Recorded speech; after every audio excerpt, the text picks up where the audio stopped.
9वें अध्याय के 30वें श्लोक में इसी श्रीमद् भगवत गीता में ये स्पष्ट लिखा कि हे अर्जुन, अति से दुराचारी व्यक्ति भी हो और उसकी भगवान में आस्था हो, उसको साधु समझना चाहिए। बता, इस नकली का है कोई ज्ञान? ये देखो श्रीमद् भगवत गीता, और ये तो गीता प्रेस गोरखपुर वालों की, और उसने इसकी नकल ला कर अपनी बकवाद गढ़ रखी सारी। ये देखिएगा अध्याय नंबर 9 और इसका श्लोक नंबर 30 में कहा है, यदि कोई अति से दुराचारी भी अनन्य भाव से मेरा भक्त होकर मुझको भजता है, वह साधु ही मानने योग्य है।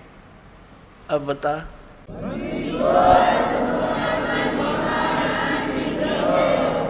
तो ये बेईमान व्यक्ति हैं, इन्होंने जनता के उद्धार से नहीं काल के जाल में फंसाने का ठेका ले रखे न।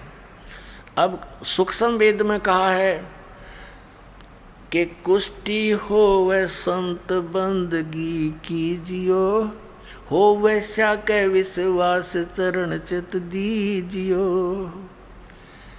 परमात्मा ने कहा है यदि किसी भक्त का कोड भी लाग रहा हो, कितना ही उसको दुख हो कर्म का, और वो भक्ति पर लग गया है, तो उससे हेट ना करना, उससे नफरत ना करना, उसको भी प्यार देना।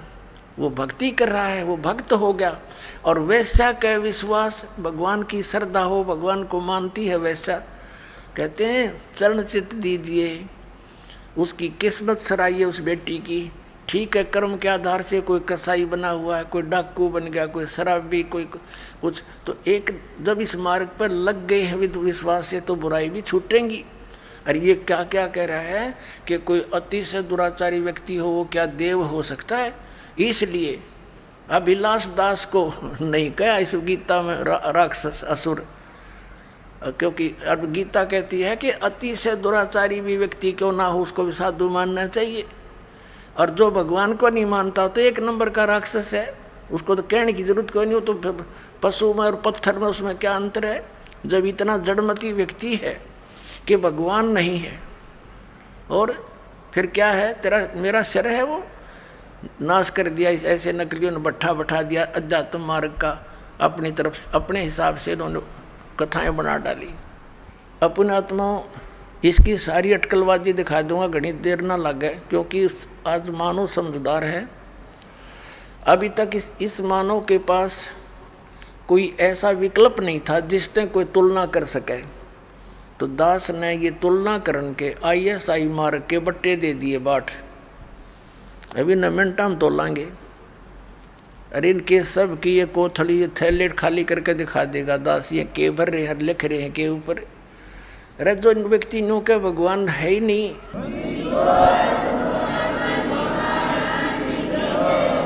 अब परमात्मा कहते हैं ऐसे व्यक्ति परमात्मा के दुश्मन होते हैं, द्रोही हैं।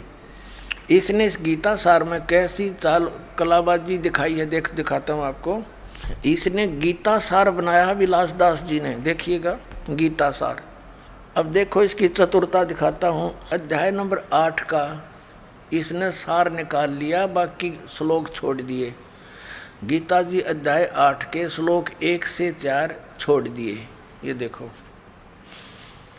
एक इसने कहाँ से 5 से शुरू कर दिया 8वें का। अरे वाह, जो व्यक्ति श्री भगवान ने कहा, जब जीव भगवान है तो ये भगवान कितना आ गया। फिर जो व्यक्ति मृत्यु के समय में केवल मेरा ही स्मरण करता हुआ शरीर त्याग कर जाता है, वह मेरे स्वरूप को प्राप्त होता है, इसमें संदेह नहीं। अब इसमें अपने अड़ंगा डाया इसने यहाँ पर। 6 और 7 ले लिया, 6 तक ले लिया और 7 तक ले लिया, ये देखो। और फिर 8वां भी ले लिया इसने। क्या लिया है? हे पार्थ, जो मनुष्य अभ्यास द्वारा मन को योग में लगाकर परम देव पुरुष का निरंतर चिंतन करता रहता है, वह चित्त को अन्यत्र नहीं भटकने देता है, वह उसको प्राप्त करता है।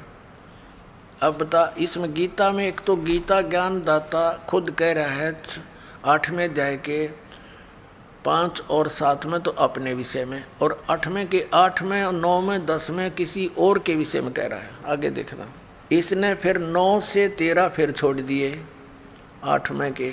आगे इसने देखा तू पकड़ा जाएगा, बस 8वें में गोल मोड़ कर दिया। इसका यथार्थ अनुवाद नहीं है ये।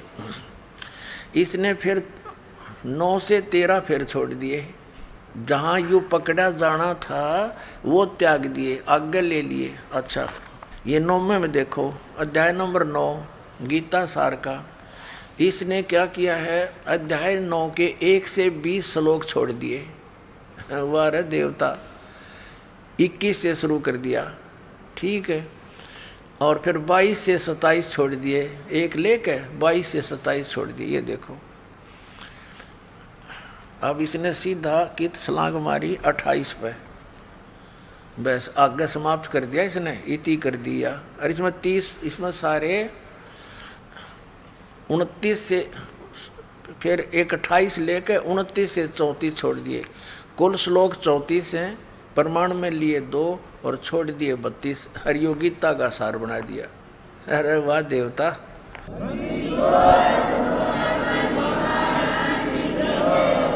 श्रीमद् भगवद गीता अध्याय नंबर 15 के अंदर, और बिल्कुल निर्णायक ज्ञान है।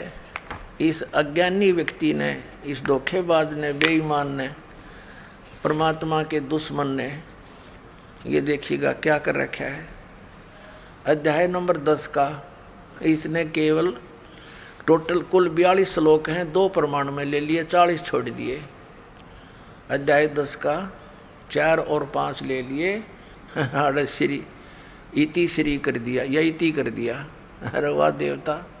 अब 11वां ले लिया, 11वां में कुल 55 श्लोक हैं, 1 ले लिया, चम्मन छोड़ दिए।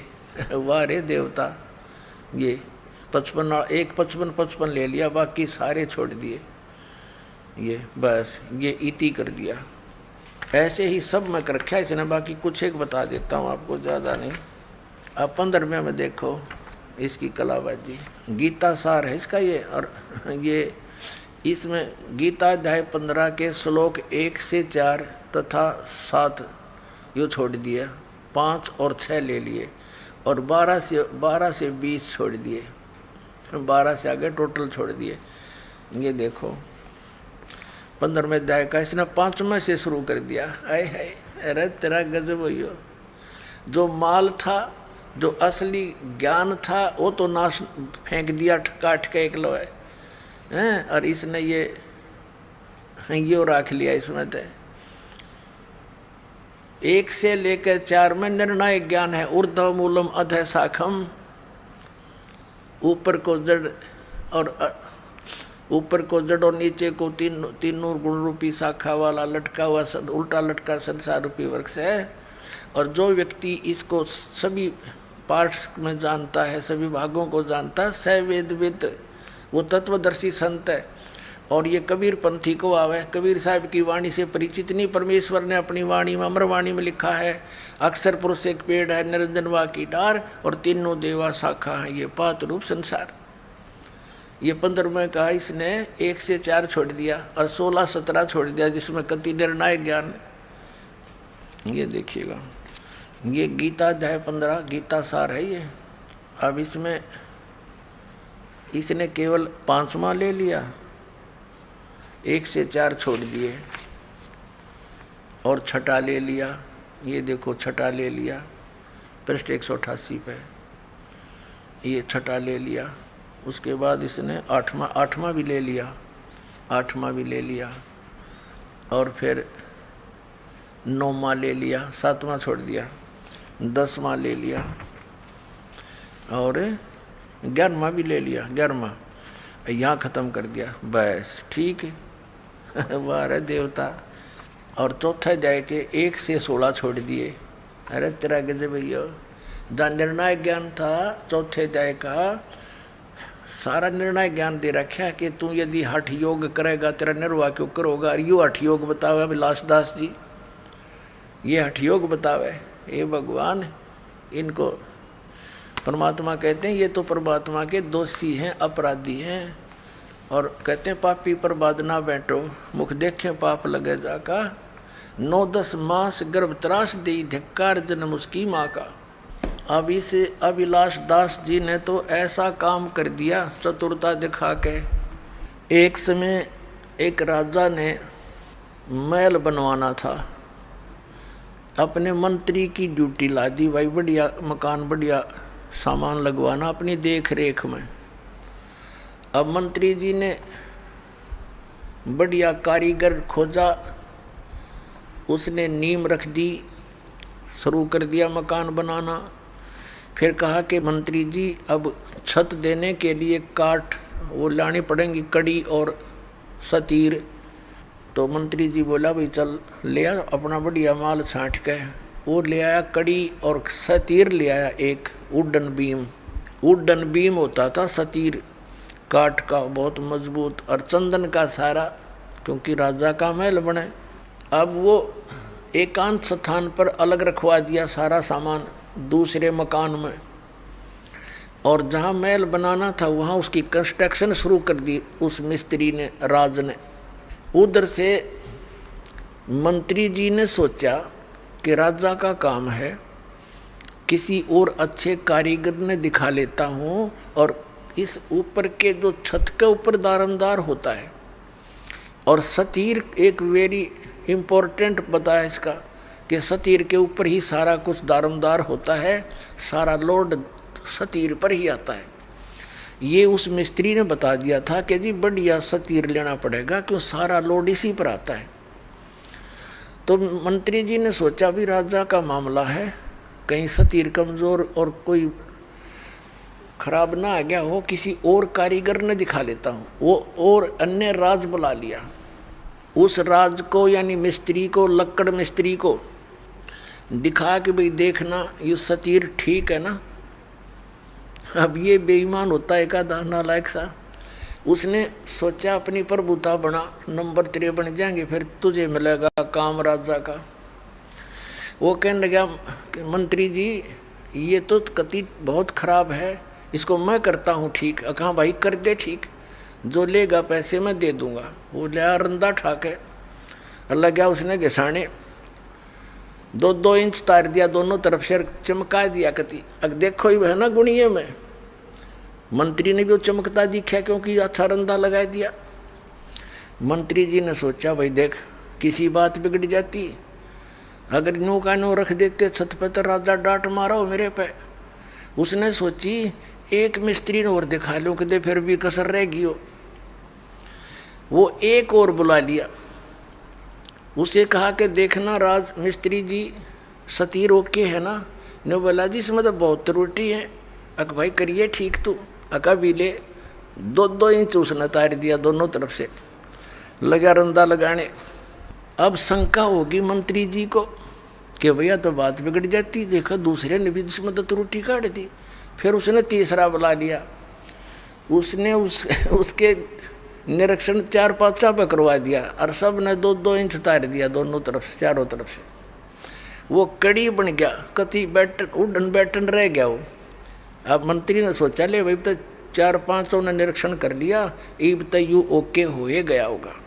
अब जब उस मिस्त्री ने चिनाई जो कर रहा था कंस्ट्रक्शन, जब छत लेवल पर पहुंच गई दीवारें, जब उन बेलदारों से कहा कि भाई जाओ सतीर लाओ उठा के, वो भेजे 10 जने, 10, 12, 15 अगला सतीर उठा कर तो इतना भारा था, 2 फुट और 2 फुट बाई 2 फुट का, कम से कम 15-16 फुट 20 फुट लंबा। तो 15-20 वो गए उठाने के लिए बेलदार। वहाँ जाकर देखा उन्हें, मंत्री जी से पूछा जी हमने वो सतीर चाहिए, कारीगर मंगावा है। मंत्री बोला ले जाओ यूरा। अब उन तो 1-2 जना अंदर लिया कंधे पे, बाकी आँव खाली। अब वो कारीगर के पास जाकर वो कहने लगे ले भाई कारीगर सतीर ले। वो देख रहे निकम्यो मैंने तो सतीर मंगाया था, तुम तो कड़ी ले आए। अब साथ मंत्री जी आ गए। मंत्री जी क्या कहता है कि कारीगर तने तो मेरे पर डांट मरवा दी होती, इसमें तो गणिया त्रुटि थी। 5 कारीगर बुलाए मैंने, और उनने यो सतीर सही सेट कर दिया। ने बोला खाक सेट कर दिया, इन्हें नाश कर दिया इसका। तो बताए कड़ी बना के धर दिया मूर्खा ने, पर बता के भूखा ने 5-5 रुपये ले गए और उसका नाश कर गए। अब वो माथे माथ मारे वो कारीगर वाला रही के करूं बता, ये बैठा के इसका फिर और सतीर लाया गया और तब वो मकान राजा का बना। तो पुण्यात्माओं, ये ऐसे नीम हकीम हैं, इन्होंने सदग्रंथों का ज्ञान था नहीं और सतीर की कड़ी बना दी हैं। 700 श्लोकों की गीता को अरे इतने काट कर 383 बढ़िया है, बाकी नकली। वाह भाई वाह, अरे वाह भले मानसो, तुमने तो यू नाश करने का ठेका ले रखा है सदा तुम मार्ग का।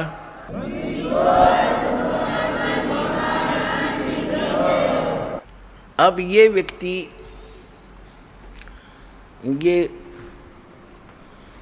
पारखी जो संत हैं, ये अभिलाष दास जी से, तो इसके भगत बताते हैं कि इन्होंने बड़ी पुस्तक लिखी हुई है, वेद क्या कहते हैं, एक बहुत बढ़िया पुस्तक है इनकी। वो दास ने पढ़ी इसकी पुस्तक वेद क्या कहते हैं, और ये क्या कहता है कि मैंने वेदों को पढ़ा है, आज भी पढ़ता रहता हूँ। और इससे पूछा कि वेदों में परमात्मा निराकार बताया है, बोला नहीं ऐसा कुछ है ही नहीं उसमें। फिर इससे किसी ने प्रश्न किया कि आप तो कहते हो कि परमात्मा कुछ लाभ हानि नहीं कर सकता, यानी किसी के, इससे कि पूछते हैं जैसे इसका विधान है, ये भी खुद बताता है। इसकी पुस्तक में लिखा है कि प्रारब्ध के कर्म यानी किस्मत में लिखे हुए दुख सुख जीव को भोगने ही पड़ेंगे, इसमें कोई परिवर्तन नहीं हो सकता। हरियों का मैंने वेद भी पढ़े हैं, इन्हें खाक वेद पढ़े। अब दिखाता हूँ वेदों में क्या कहा है। वेदों में तो ये लिखा है परमात्मा घोर पाप का विनाश कर देता है, ये देखिएगा यजुर्वेद, और ये महर्षि दान सरस्वती द्वारा इसका अनुवाद है। प्रकाशक हैं सार्वदेशिक आर्य प्रतिनिधि सभा 2/5 महर्षि दान भवन रामला मैदान नई दिल्ली की, दिल्ली से। और ये यहाँ से छपा है Prince offset printers 1510 Pataudi house Daryaganj नई दिल्ली से।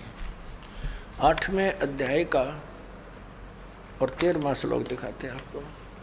8वें अध्याय का 13वां अष्टदशो इसका 13वां श्लोक।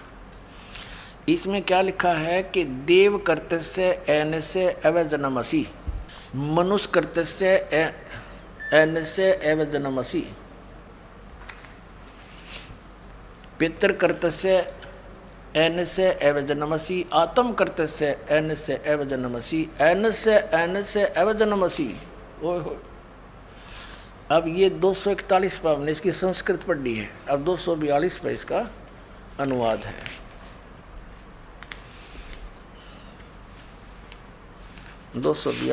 ये इसमें क्या लिखा है कि हे सबके उपकार करने वाले मित्र, आप दान देने वाले के अपराध के विनाश करने वाले हैं। अब पुण्यात्माओं, ये तो सारे के सारे जितने संत महंत आचार्य शंकराचार्य ये महर्षि ये संत अभिलाष दास जैसे, तो ऐसा काम कर दिया इनने मेरे साथ में। एक व्यक्ति था, वो किसान था और अकाल गिर गया। उसने सोचा भी खेती में तो काम गुजारा चला नहीं, तो कोई और धंधा कर ले। उसने क्या शुरू कर दिया, ये चाकी राण का काम ले लिया। उसने 2 बसोली खरीद ली वो कट करने की, और चाकी राण का काम उसने शुरू कर दिया। अब पहले चाकी कैसे रहा करते, हाथ से चलाने वाली जो चक्की पत्थर की होती हैं उसके पार्ट होया करते, 2 होते हैं, अभी भी गाँव में तो बहुत हैं, और वो घिस जाते थे चलते चलते। तो उनको ऐसे समझदार सा व्यक्ति उनको चांड दिया करता, चाटे मार देता, वो फिर से वर्किंग ठीक हो जाती उनकी, तो उसको चाकी राणा कहते हैं। अब उसने कभी काम किया नहीं था। पहले दिन मुहूर्त करी एक गाँव में जाके, उसने आवाज़ लगाई कि चाकी ठीक करवा लो। एक बुढ़िया बोली भाई आ जा, चाकी ठीक कर दे मेरी। अब ठीक है ताई, बता कौन सी है भैया, देख ले। उसने उतार कर पाट रख लिया। बुढ़िया कहने लगी भाई मैं कुएं तो पानी ले आऊँ जल, कुएं से दूर दूर कुएं हुआ करते गाँव में, और आप इतने या चाकी ठीक कर दो का अच्छा ताई जा बेच सकते हैं। अब उसने सोच कदे काम करा नहीं था, ने सोची जल्दी जल्दी कर ले। जब पहले आवाज़ में और एक काम मिल गया तो यहाँ कोई आया ही नहीं है बताई, तो उसने माड़ी स्पीड भी पकड़ ली। वो 2-4 मारे गद्दा गद्दे, वो पार्ट टूट गया। उसने सोची भैया तो बात बिगड़ गई, बुढ़िया चौनी दे नहीं, और तू भाग ले अपने सारे औजार उठा के। और जो नीचे वो बैठा था, ऊपर एक पात्र था मिट्टी का मटका छोटा सा, उसमें घी डाल रखा था बुढ़िया ने गर्म करके, गर्मियाँ का दिन था, और ऊपर बांध दिया करते बिल्ली कुत्ते से के डर से। ऊपर कड़े में रस्सी डाल के और एक छिक्का बना दिया करते, उसमें वो दर रखा उसने बरोला मिट्टी का मटके में घी बहुत बढ़िया 5-10 किलो। अब वो जल्दी में उठ के भाजन लग गया। ऊपर तो छिक्के टंगा हुआ था वो पत्थर, उसका लग गया सिर, वो पड़ गया। पड़ते हो सारा फैल गया, फूट गया और सारी साड़ में बिखर गया फर्श पे। उन्हें सोची तन्नाड़ा पकड़ के बांधेंगे हैं, और तू भाग ले स्पीड ते, यो एक नुकसान और हो गया तेरे। तो उसने सोचा तो जल्दी निकल। उधर से बुढ़िया आगी पानी का मटका लेकर, कच्चा मटके होते थे ना गड़े, और वो स्पीड में पीछे न देखे आगे न बाजे, तो बुढ़िया में टक्कर लगी, वो मटका फूट गया। अब वो बुढ़िया कहने लगी रे, उसका नाम पूछा था, रे क्या नाम है तेरा? बोला रमलू। बोला रे रमलू तने रो लूँ, तने यूँ कह कर मेरा मटका फुड़वा दिया। नो बोला ताई भीतर देखें जाइए, रोए जाइए।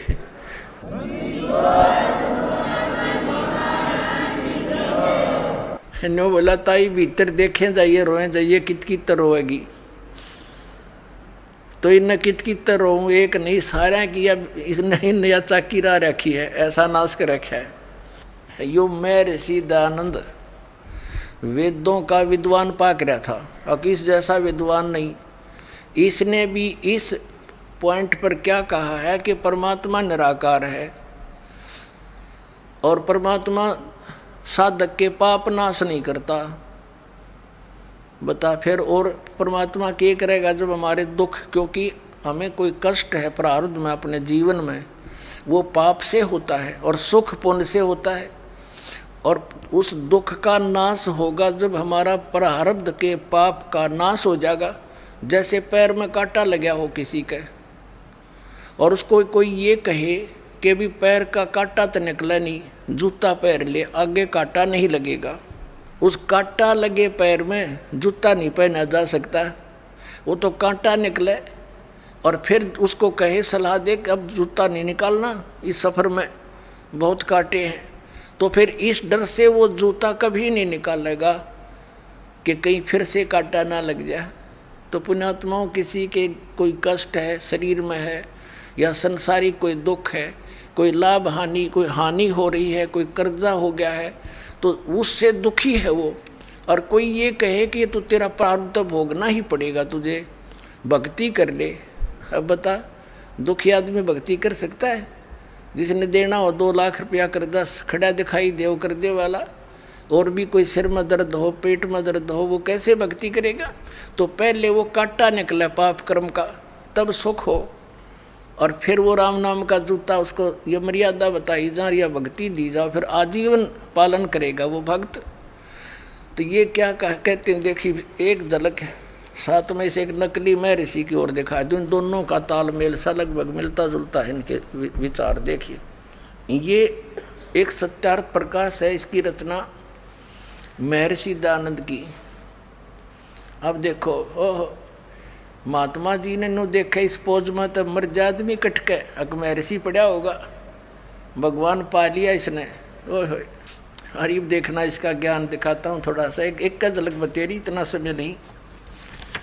इसकी तो धोती सी धोकर दे रखी हमने कती। ये देखो, ये सत्यार्थ प्रकाश है और ये इसमें क्या लिखा है कि वेद आदि विविध सद शास्त्र प्रमाणे संविनत है। किसके द्वारा? यानी वेद आदि सभी विविध प्रकार के सद शास्त्रों का आधार से इसकी रचना हुई है। किसने करी है रचना? इसकी देखो कितनी महिमा कर रखी है महर्षि दयानंद की। श्रीमद् परमहंस परिव्राजक आचार्य महर्षि दयानंद सरस्वती स्वामी विरचित है। और ये कहाँ से प्रकाशित है? वैदिक यति मंडल, दानंद मठ, दीनानगर, पंजाब से। ये छपा कहाँ से है?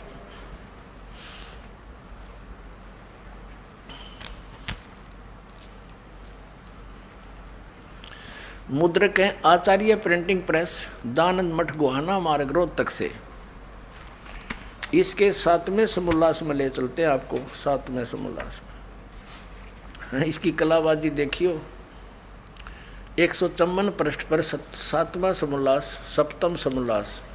किसी ने पूछा कि प्रश्न, ईश्वर साकार है व निराकार? उत्तर महर्षि का निराकार। ठीक है। और यहाँ फिर इसके बिल्कुल 155 पे किसी ने प्रश्न किया, 155 पृष्ठ पे 7वें समोल्लास में प्रश्न, क्या स्तुति आदि करने से ईश्वर अपना नियम छोड़ स्तुति प्रार्थना करने वाले का पाप छुड़ा देगा? यानी स्तुति यानी भक्ति करने वाले भगत के भगवान क्या उनका प्रार्थना करने से पाप छुड़वा देगा? उत्तर महर्षि का नहीं। अब साधक कहता, प्रश्नकर्ता कहता, फिर भक्ति किस लिए करें, स्तुति प्रार्थना फिर किस लिए करें, क्यों करें, क्यों करना? उत्तर महर्षि जी का कि उनके करने का फल अन्य ही है, और फल है। अब प्रश्नकर्ता कहता भी फिर और क्या फल है जो भगवान पाप तो नाश नहीं कर सकता, फिर और क्या फल है? उत्तर महर्षि जी का कि स्तुति से ईश्वर में प्रीति, उसके गुण कर्म स्वभाव से अपने गुण कर्म स्वभाव का सुधरना, प्रार्थना से निरअभिमानता, उत्साह और सहाय का मिलना, उपासना से परब्रह्म से मेल और उसका साक्षात्कार होना। देख रहे हो, तो यो भांग पिया करता। 154 पृष्ठ पर तो क्या कह रहा है कि भगवान निराकार है, और दूसरे पर न्यू कह है भक्ति उपासना ते पाप ते नाश हो को नहीं, भक्ति साधना ते प्रार्थना स्तुति ते। इससे उपासना से परब्रह्म से मेल हो जाएगा और उसका साक्षात्कार हो जा, यानी उसको देख सकते हैं। निराकार का खाक देखेगा।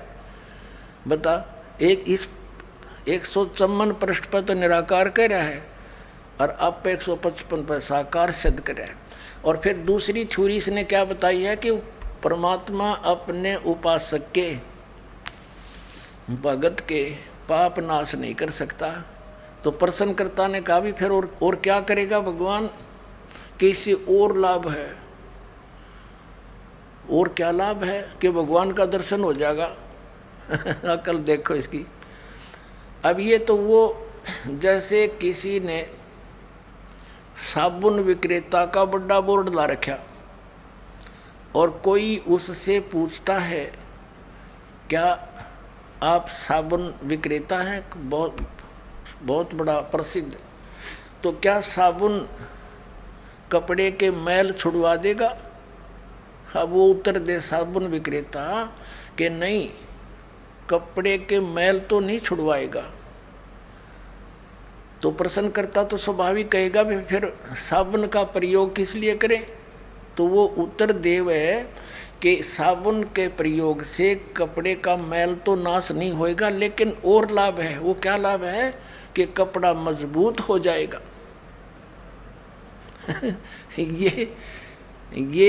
ये विधान है।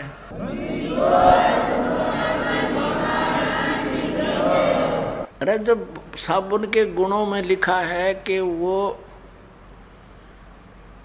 कपड़े के मैल काटे और काम में ही हो साबुन का, और वो क्या, पर ऐसा व्यक्ति कौन होगा? वो धोखेबाज जिसने लकड़ी के गुटके पैक कर रखे होंगे, अपने पुड़िया बना रखी होंगी लकड़ी के टुकड़ियाँ की, गुटकियाँ की, और वो बेचता होगा कि साबुन ते मैल तक कटे नहीं, कपड़ा मजबूत हो जाएगा, दूना और कटेगा उससे। तो फिर अब जैसे कोई वैद्य है और वैद्य से कोई पूछता है कि वैद्य जी क्या औषधि प्रयोग करने से रोग नाश हो जाएगा, और वो वैद्य ये कहे कि औषधि खाने से रोग नाश नहीं होगा।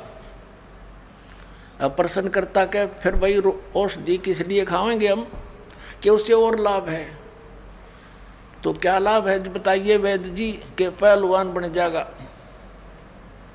अरे तेरा गज भैया, जिसके टीबी की बीमारी हो वो पहलवान बनेगा, कम रहेगा, रोग नाशक औषधि मिला है तो उसका समझ तो अपन पहलवान हो जाएगा फिर वो।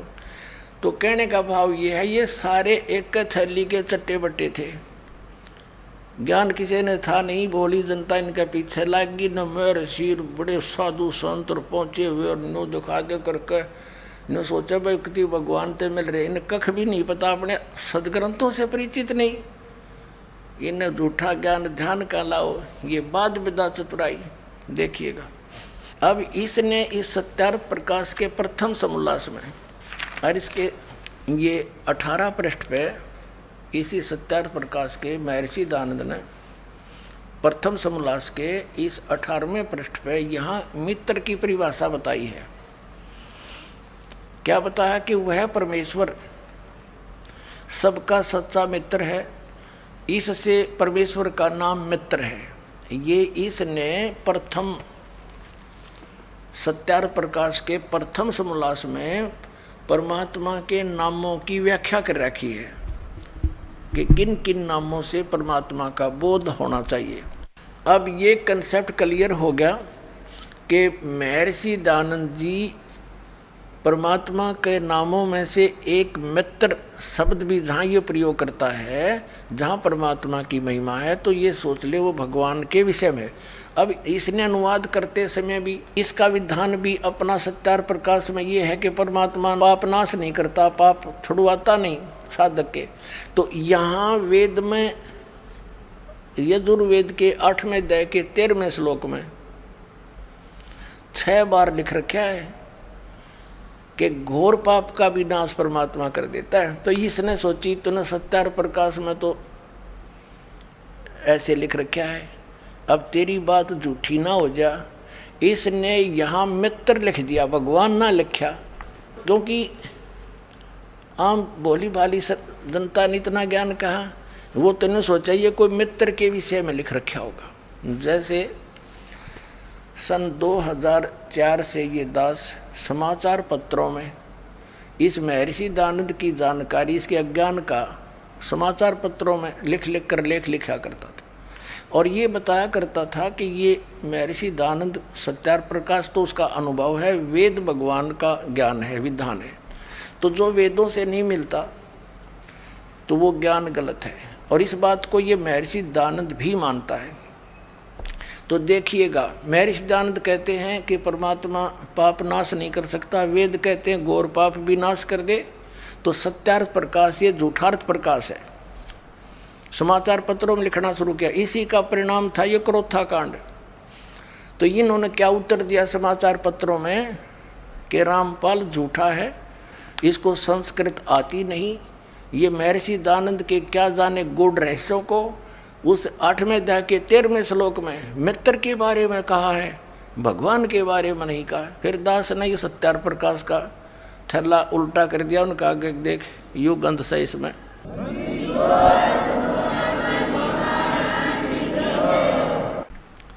अब हम फिर आ जाते हैं यजुर्वेद के इस महर्षि दयानंद के अनुवाद, महर्षि दयानंद का अनुवाद है यजुर्वेद। अब हम फिर इसमें दिखाते हैं आपको। अब यहाँ पढ़ रहे हैं हम यजुर्वेद के 8वें अध्याय का ये 13वां श्लोक। यहाँ तो संस्कृत है ओनली, और इसका 241-242 पे अनुवाद किया है इसने। यहाँ ये अनुवाद करता स्वयं महर्षि दयानंद है। हे सबके उपकार करने वाले मित्र लिख दिया यहाँ पर, यहाँ लिखना था सबके उपकार करने वाले परमेश्वर। और सत्यार्थ प्रकाश में इसने स्पष्ट भी कर दिया कि सबका सच्चा मित्र साथी होने के कारण परमात्मा का नाम मित्र जानना। तो यहाँ मित्र मीन परमात्मा पढ़ेंगे हम। देखिए, हे सबके उपकार करने वाले परमेश्वर, आप दान देने वाले के से माने अपराध के विनाश करने वाले हो, नाश करने वाले हो। एवजनम हम संस्कृत भी पढ़ देंगे क्योंकि देवनागरी लिपि है। और मनुष्य कर्तस्य साधारण मनुष्यों के किए हुए एनस्य माने अपराध, अपराध कहो चाहे पाप कहो, एनस्य माने अपराध, एनस्य माने पाप कहो चाहे अपराध कहो, के विनाश करने वाले हो। पिता के किए हुए एनस्य माने पाप ही समझो, विरोधाचरण नहीं, पाप के। अवजनम माने अच्छी प्रकार हरने, नाश करने वाले हो। अवजनम माने नाश करने वाले, विनाश करने वाले हो। अपने किए हुए आत्म कर्तस्य, अपने किए हुए एनस्य माने पाप के। अवजनम माने नाश करने वाले हो, दूर करने वाले हो। एनस्य अधर्म के, अधर्म यानी घोर पाप के है नाश करने वाले हो। जानता हुआ मैं जो कुछ भी अधर्म आचरण किया करता हूँ वा करूँ हो, अनजान में जो कुछ भी किया करता हूँ वा करूँ, उस सर्वस्य माने सब, एनस्य माने पाप के। इसने दड़ंगा डाण तो मतलब था पाप के, अपराध के। एवजन माने नाश करने वाले हो, दूर करने वाले हो। ओए होए, अरे ये नो का हम वेद भी पढ़े हैं, टट्टू वेद पढ़े इतने। जब वेद तो कहते हैं परमात्मा घोर पाप का भी नाश कर देते हैं, ये नो के प्रारब्ध में जो लिख दिया वो फाइनल है। ये इनकी मनगढ़ंत कथाएं हैं, ये जनता के जो है ना शत्रु बन करके पृथ्वी पर उतरे हैं। और विशेष कर जो ये कहता है कि भगवान है ही नहीं, फिर अध्यात्म भी कहे, अपने आप को आध्यात्मिक भी कहता है। तेरा गजब हुई हो, हे भगवान। अपने आत्माओं थोड़ी सी कलाबाजी इसकी ओर दिखाते हैं। ये जो पारखी संत हैं, ये परमात्मा की उस वाणी को, बीजक को सत्य मानते हैं, ओनली बीजक को। पुण्यात्माओं, जिसने हल्दी की गांठ ले ली और उससे पंसारी का बोर्ड लगा लिया, ये कोई वो एक हल्दी की गांठ से पंसारी नहीं बनता। कबीर परमेश्वर की सर्ववाणी ही मान्य है। कबीर पवित्र, कबीर सागर और कबीर साखियाँ, कबीर शब्दावली, कबीर दोहावली, कबीर साहिब की ये कबीर बीजक, ये सभी परमात्मा का दिया हुआ ज्ञान है। इसमें थोड़ी सी झलक दिखाते हैं आपको। इस कबीर साहिब के बीजक ग्रंथ में सबसे पहली वाणी है, ये देखिएगा, ये है सतगुरु वे नमः। और सतगुरु कबीर विरचित, कबीर बीजक तो कबीर साहब द्वारा रचित है, अनुवाद करता गलत है। ये पारक सिद्धांत इनका, ये पारक सत्यमेव जयते यहाँ लिखना था झूठमेव जयते। हाँ, सत्यमेव जय, सत्यम तो ही जीतेगी। देखिए, ये व्याख्याकार है अभिलाष दास, ये प्रथम भाग है। ये कहाँ से छपा है? वही प्रकाशक है, कबीर पारक संस्थान, संत कबीर मार्ग, प्रीतम नगर, इलाहाबाद। ये मुद्रक है वही, Indian press private limited, Panna Lal road, Allahabad. ये देखिएगा, इसमें क्या लिखा है? बीजक प्रथम रमैणी है बीजक की, ये प्रथम रमैणी है। ये देख,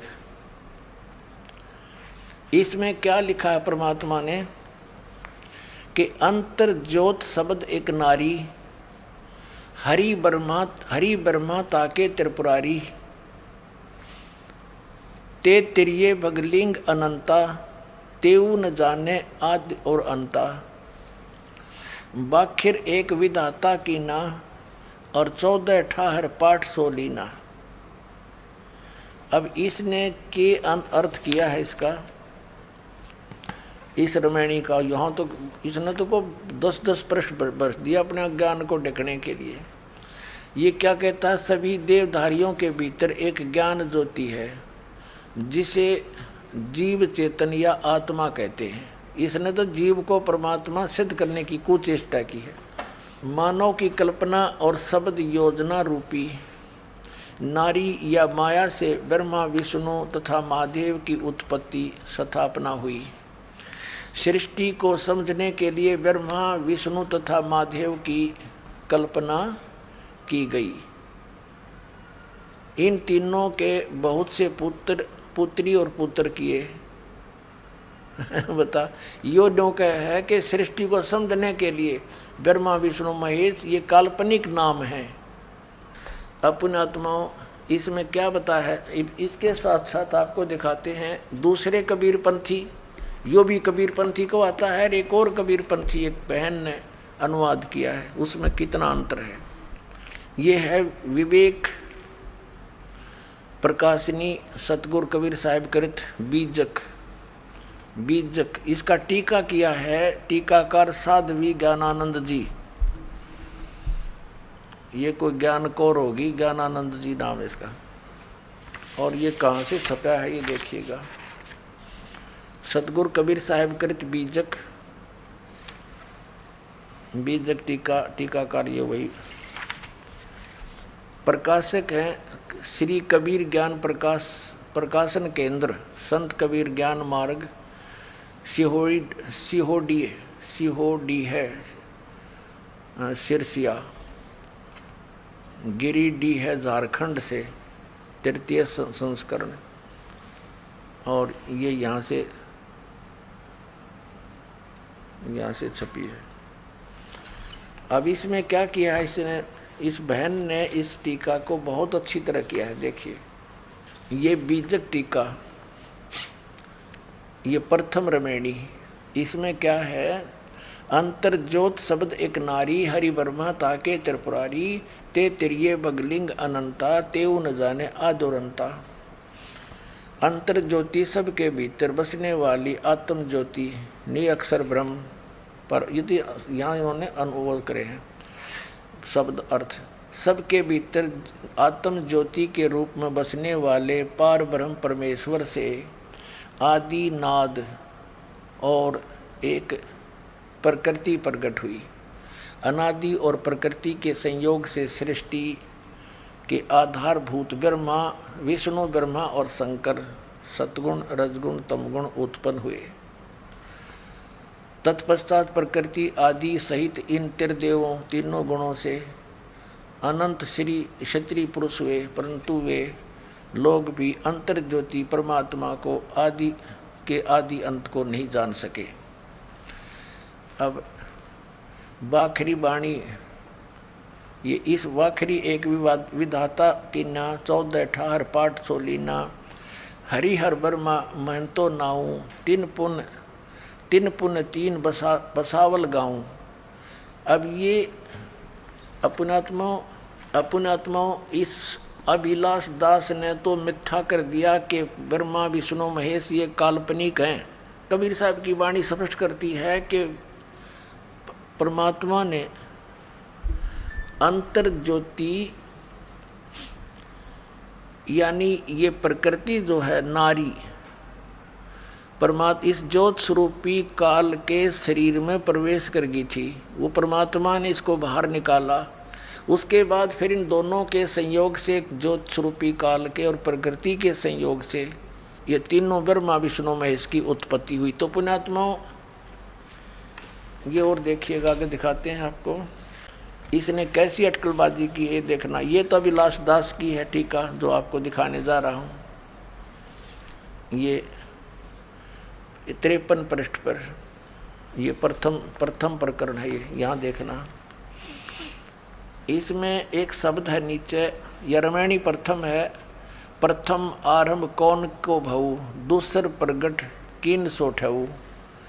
प्रगटे ब्रह्मा विष्णु शिव शक्ति, प्रथम भक्ति कीन जीव उक्ति।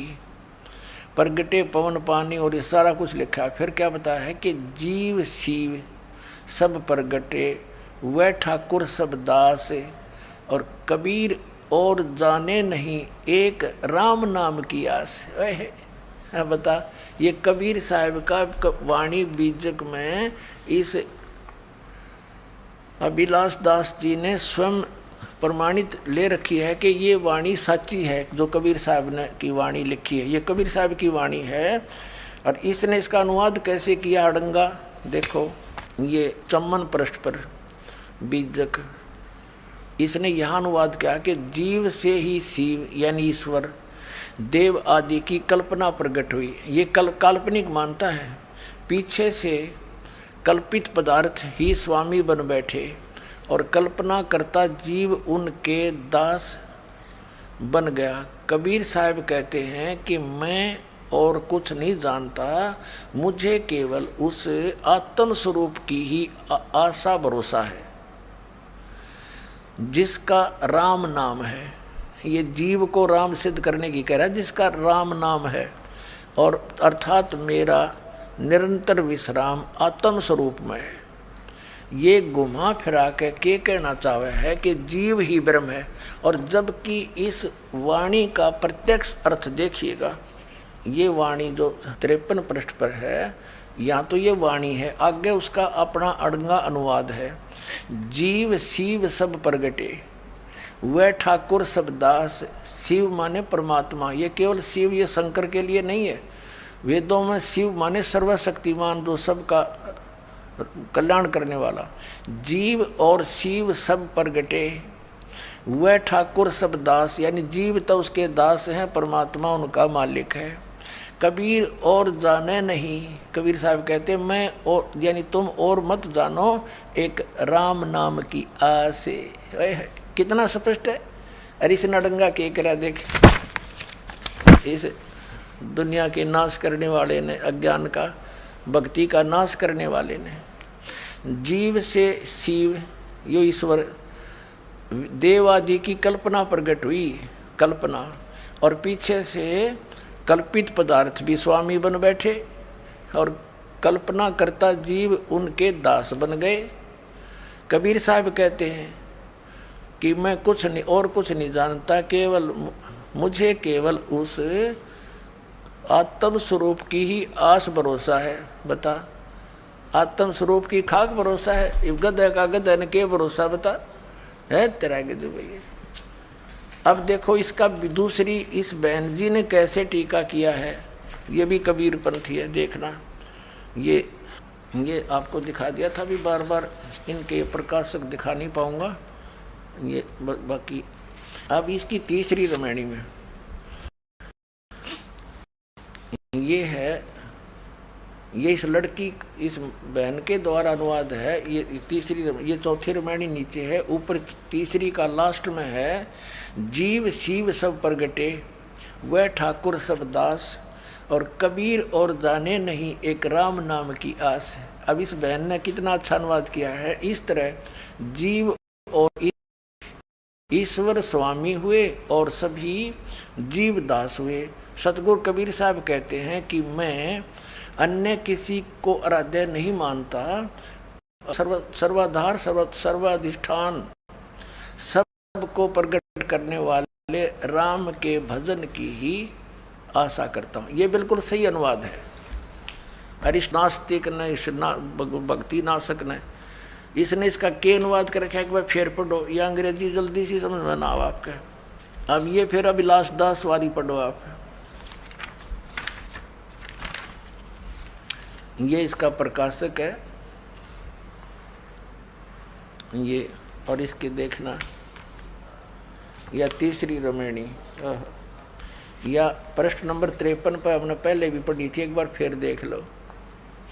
या तीसरी रामायणी के लास्ट में है, जीव शिव सब प्रगटे वह ठाकुर सब दास। इसमें बिल्कुल साफ है, बिल्कुल स्पष्ट है कि जीव यानी परमात्मा ना, जीव तो जीव और शिव परमात्मा, जीव शिव सब प्रगटे वह ठाकुर सब दास।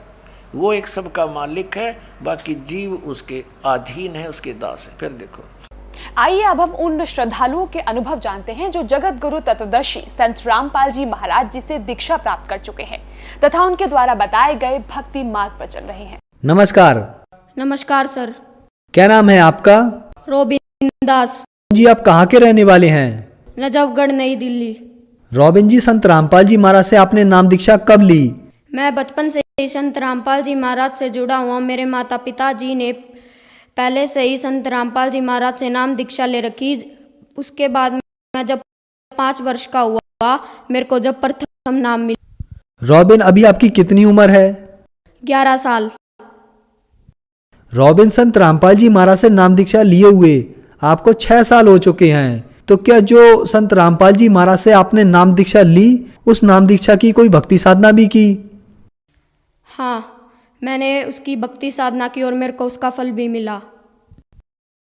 तो जो आपने भक्ति साधना नाम दीक्षा लेने के बाद की, उससे आपको क्या फल मिला? बचपन में मैं बहुत ज़्यादा बिस्किट खाता था, तो उनके कारण मेरे यहाँ पे मैदा जम गया। तो फिर मैं 1 महीने हॉस्पिटल में एडमिट रहा। तो फिर डॉक्टर बोले कि इसका मैदा तो निकल जाएगा पर इसके यहाँ पे पेन रहेगा। तो फिर मैं 1 महीने हॉस्पिटल में रहा। मैंने संत रामपाल जी महाराज से प्रार्थना भी की और गुरुजी बोले बेटा ठीक हो जाएगा। तो फिर 1 महीने बाद मेरा वो मैदा भी निकल गया और मेरे को उसके बाद आज तक जो डॉक्टर कहते थे कि मेरी छाती में पेन रहेगा, वो उस दिन से लेके और आज तक कभी नहीं हुआ। और एक ये लाभ हुआ कि मैं एक दिन मेरे को सपने में काल दिखाई दिया। मेरे को बोला कि नहीं है मैं तेरे को खाऊंगा, भाग, तू कहाँ भागेगा। तो मैंने प्रथम नाम का जाप किया जो मेरे गुरुजी संत रामपाल जी महाराज ने दे रखा है। तो फिर गुरुजी आए एकदम से। तो फिर गुरुजियों ने उसका कान पकड़ा और उसको एक थप्पड़ मारा। बोले भाग जा यहाँ से, मेरी आत्मा को हाथ लगा, आज के बाद कभी भी हाथ मत लगा दियो। तभी वो काल गायब हो गया। तो एक हम हमारे परिवार में मेरी 2 दीदी है, वो छत से गिर गई थी तो उसका हाथ टूट गया था और उसके 3-4 फ्रैक्चर आए थे। तो वो भी संत रामपाल जी महाराज की दया से ठीक हो गई। और हमको एक ये भी लाभ मिला कि जो मेरे दादा थे वो एक दिन सोनीपत जा रहे थे RTV बस में, आगे 3 जने बैठे थे, एक ड्राइवर, 2 और थे, एक मेरे दादा चौथे थे। तो एक्सीडेंट हो गया ट्रक से। तो फिर दादा को गुरुजी दिखाई दिए। गुरुजी बोले मैं तेरे को नहीं जाने दूंगा। तो फिर दादू ही उठे थे उस बस में, जो आगे 3 बैठे थे उनकी मौत हो चुकी थी। तो फिर आज मेरे दादा बिल्कुल स्वस्थ है। एक हमको ये लाभ मिला और मेरे को परमात्मा मिल गए। सबसे बड़ा मेरे को ये लाभ मिला और मेरे को शास्त्रों अनुकूल भक्ति साधना मिल गई। और मैं जब छोटा था 4-5 साल का, तो मेरी मम्मी एक दिन काम कर रही थी और मम्मी ने कार्टून चला रखे थे और मम्मी काम करने लग रही थी। तो पहले उस टीवी में किसी भी चैनल पर सत्संग नहीं आता था। तो फिर मेरे गुरुजी आए शब्द गाते हुए और उन्होंने मेरे को आशीर्वाद दिया। फिर मेरी मम्मी ने सुना कि ये कार्टून बंद कैसे हो गए और ये शब्द कैसे चल पड़े। तो मेरी मम्मी आई, पहले उन्होंने मेरी दंडवत करवाई और फिर खुद की, और जब खुद करने के बाद उठी तो गुरुजी गायब हुए। भगत जी हमको इतने लाभ मिले। संत रामपाल जी महाराज से नाम दीक्षा लेने के बाद आपको लाभ प्राप्त हुए, तो जो समाज आज आपको देख रहा है, आप उन्हें क्या संदेश देना चाहोगे? हम संदेश तो नहीं दे सकते पर प्रार्थना कर सकते हैं कि वो जल्द से जल्द संत रामपाल जी महाराज की शरण में आए और अपना कल्याण करवाए। धन्यवाद। सत साहिब।